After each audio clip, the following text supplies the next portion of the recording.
안녕하세요, 우기북입니다. 오늘은요, 새해에 언제나 빠지지 않는 목표가 있죠. 독서 습관 들이기. 그것을 달성하는데 좋은 책 10권을 소개해 드리려고 왔어요. 근데 책 소개는 잠깐 미뤄두고요, 새해 도전에 대한 이야기를 조금만 해보고 싶습니다. 여러분들은 이제 새해 계획, 새해 목표들 다들 짜셨을까요? 에이, 그거 어차피 실패할 건데 이제 그런 거 안 짜신다고요? 맞아요. 조사에 따르면요, 새해마다 계획을 짜는 사람들의 91에서 92%는 다들 실패한다고 합니다. 그래서 매년 새해 계획을 짜고 실패하고를 반복하다 보면 나중에는 많은 분들이 자포자기해서 이제 나 계획 같은 거 안 짤 거야, 계획을 하지 않으면 좌절을 느낄 필요도 없고 나 자신을 미워할 필요도 없어, 이렇게 생각하시는 분들도 많을 거예요. 근데 여러분들, 저는 반대로 생각해봐도 좋겠더라고요. 도전하는 사람들 중에서 거의 10%는 성공한다는 뜻이잖아요. 이거 너무너무 멋진 일 아닌가요? 10% 정도의 사람들은 목표를 잡고 도전을 했기 때문에 그 한 해가 전체 인생에서 새로운 전환점이 되었다는 것입니다. 그리고 또 놀라운 사실은요, 약 30%에서 40%는 2-3개월이라도 유지를 했다고 합니다. 90% 정도가 1년 유지를 실패했다고 해서 완전히 실패한 건 아니라는 뜻이에요. 이거 놀라운 사실 아닌가요? 안 하는 것보다 몇 개월이라도 시도를 했다는 것 그 자체가 저는 그 정도도 매우 큰 성공을 한 것이라고 생각이 들거든요. 그리고 그렇게 몇 개월이라도 지속을 했다면 내년에는 그것을 다시 시도하기에도 훨씬 쉬울 테니까 이미 내공이 어느 정도 축적이 된 상태라고 저는 생각해요. 근데 우리의 뇌는 부정성 편향 현상 때문에 조금 부정적인 부분에 집중을 하는 경향이 있죠. 근데 우리가 이런 뇌의 패턴을 따르지 않고 조금만 좋은 쪽에 집중을 해보면요, 우리 모두가 꽤나 괜찮은 사람들이라는 걸 알 수 있는 것 같아요. 많은 사람들이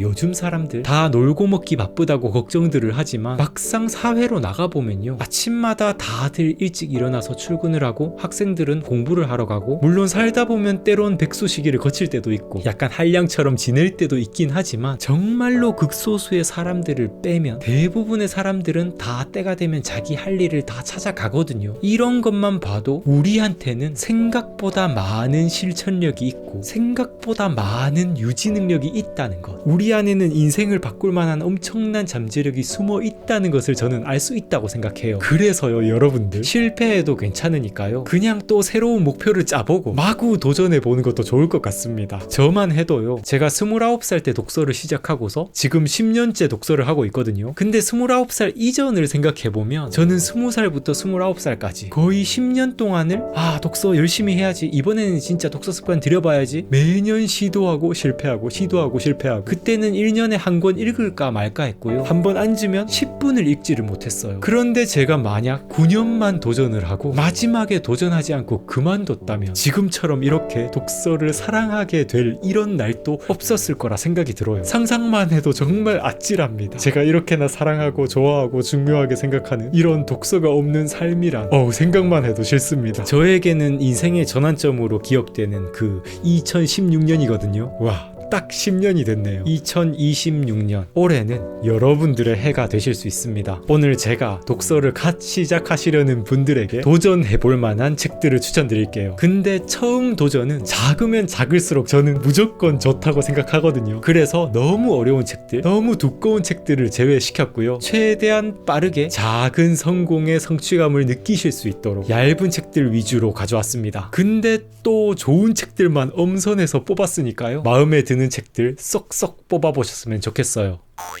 자료독서법 모집 중입니다. 첫 번째 책, 습관의 재발견. 한때 제가 자기계발서를 읽기 시작할 때 습관 관련 서적들을 정말로 많이 읽었거든요. 근데 이 책처럼 간결하면서도 쉬우면서도 습관 기르기에 도움됐던 책도 없었던 것 같아요. 물론 더 있기는 한데 너무 좀 복잡해서 혹은 너무 두꺼워서 일단 빼고 나니까 딱 이 책이 남았습니다. 이 책 읽고 제가 여기서 알려주는 요령을 가지고 헬스를 시작했던 게 지금도 기억이 나는데요, 그때의 습관이 지금 거의 7에서 8년 정도가 됐는데 아직도 헬스를 이어오고 있습니다. 그래서 지금 제 안에 엄청난 것들이 숨겨져 있어요.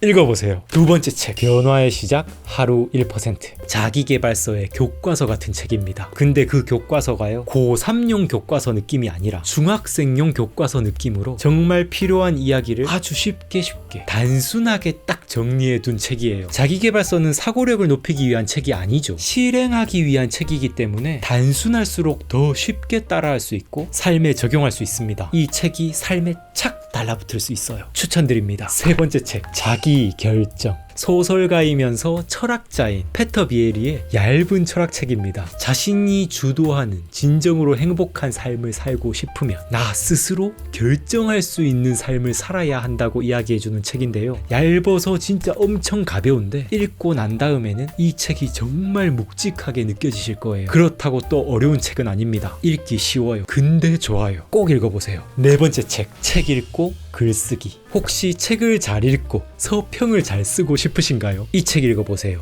독서와 글쓰기에 대한 이야기다 보니까 너무 어렵지 않을까 이렇게 생각하실 수 있는데 깊이가 있으면서도 교수님이 엄청 위트가 있어서 정말 재미있게 읽으실 수 있습니다. 추천드립니다. 다섯 번째, 글을 쓰면 자신을 발견하게 됩니다. 이 책은 조금 더 진지하게 글쓰기에 대해서 파고들고 싶으신 분들께 추천드립니다. 근데 이런 글쓰기에 대해 공부하다 보면요, 어떤 글이 좋은 글인가에 대한 감각이 생기거든요. 그래서 독서를 더 잘하게 되는 효과까지 생겨요. 이게 제가 글쓰기 관련 책을 읽다가 알게 된 엄청난 효과였는데, 독서를 잘하고 싶다면 글쓰기 책을 잘 읽어보면 정말 좋습니다. 그리고 이 책은 좋은 글이란 무엇인지 친절하게 안내해주고 있고요. 글도 저절로 쓰고 싶어지게 만드는 책이에요.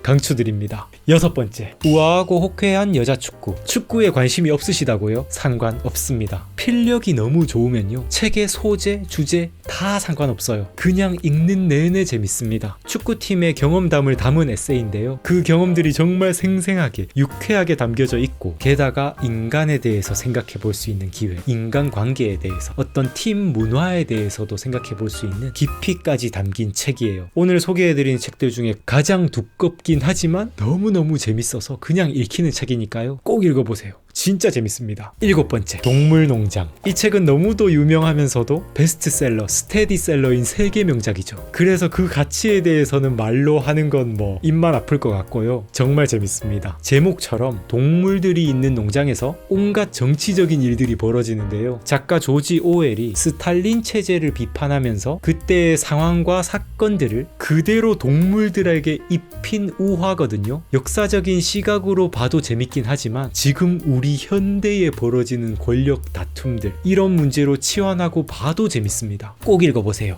여덟 번째 책, 안녕이라 그랬어. 빠른 성취감을 느끼면서도 책에 재미를 드리는 방법 중에 또 단편 소설집만한 게 없습니다. 생각해보니까 오늘 고른 것 중에 아까 에세이보다 이게 조금 더 두껍긴 한데 7편의 단편이 담겨있기 때문에 부담이 없으실 거예요. 7편을 하루에 한 편씩만 읽어도 일주일이면 한 권 뚝딱 하거든요. 인간관계의 미묘한 부분들을 정말 잘 표현하고 있어서 인물들의 말과 행동들을 따라가다 보면 나의 모습을 되돌아보는 시간도 가질 수 있고요. 그러면서 이게 문학 읽기의 효과구나 하는 체험을 하게 되실 거예요. 강추합니다. 아홉 번째, 꽃들에게 희망을. 이 책은 예전에 구독자님이 인생책이라고 소개를 해주셔서 저도 바로 구매해서 읽었던 동화 그림책입니다. 근데 읽자마자 저도 바로 인생책이 되어버렸어요. 삶에 필요한 정말 중요한 이야기는 이렇게 동화의 형식으로 읽을 때 진짜 임팩트가 강하게 오는 것 같아요. 애벌레들이 더 높은 곳으로 올라가기 위해서 서로 짓밟고 경쟁하면서 막 탑을 쌓거든요. 그 모습을 보다 보면 좀 섬뜩하기도 해요. 경쟁 사회에서 지혜롭게 살아가려면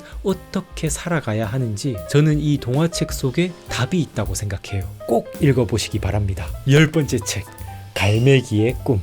이 책은 저의 인생책이어서 매년 반복해 읽고 영어 버전으로도 읽고 중국어 버전으로도 읽고 봐도 질리지 않는 그런 책인데요. 먹이를 구하는 것보다 비행하는 것을 더 좋아하는 갈매기 조나단이 부모 속을 썩이다가 나중에 비행천재가 되는 그런 이야기를 담고 있습니다. 근데 이 이야기 속에요, 삶의 성장에 대한 상징들이 정말 곳곳에 포진해 있어요. 한 가지 꿀팁을 드리자면, 이거는 저만의 독법인데요, 조나단이 좋아하는 그 비행 활동을 우리 인간의 사고 활동으로 대입해서 한번 읽어보시기 바랍니다. 이 작품이 완전히 새롭게 보일 거예요. 강추해드립니다. 네! 오늘의 이 책들 중에서 어떤 책들이 관심 가시나요? 진짜 좋은 책들만 다 모아놨으니까요. 이 책들과 함께 독서해 보시면서 2026년 한 해를 책과 함께하는 멋진 순간들이 가득한 한 해 만들어갔으면 좋겠습니다. 그리고요, 올해 자료와 독서법 마스터 클래스의 모집이 시작되었어요. 저와 함께 독서법 제대로 배워보시고 싶으시다면 링크 통해서 참여해 주세요. 절대 후회 없는 시간이 되실 겁니다. 오늘 또 영상 시청해 주셔서 감사드리고요. 저는 다음 영상에서 또 인사드리도록 할게요.